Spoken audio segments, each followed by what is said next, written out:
So for our residential property owners in Johnston, you might be curious about what effect this new zoning ordinance will have on you. And quite simply, not a lot for most people that are already in their homes and it's developed. We have made some changes to the zoning districts and some of the requirements within districts, really to provide more flexibility. We've made a few changes to setbacks to make them a little bit more flexible.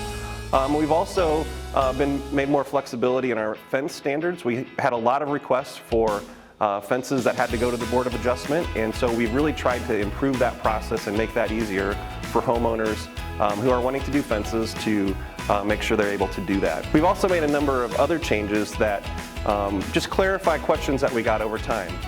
We now have some very clear and distinct requirements for beekeeping. A lot of folks in the community have bees, and our current code was completely silent on those, and so we couldn't give guidance on where they could be located and those types of things. And so we've created some basic standards to help guide folks that want to do beekeeping to be able to do that.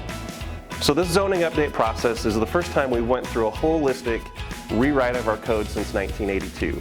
Now we've certainly made changes to our codes over time, a little fix here and a little fix there.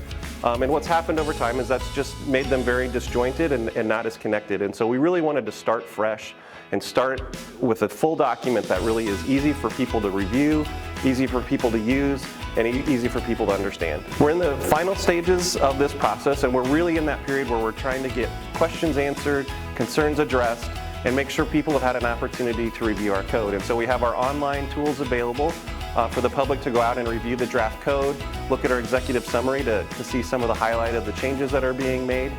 And we have opportunities for folks to come in and ask staff questions. We have 2 windows of time where you can come in and just drop in without an appointment and meet with city staff to have your questions addressed. We have a public open house scheduled for January 10th as well, where folks can come in and meet with staff and have their questions addressed.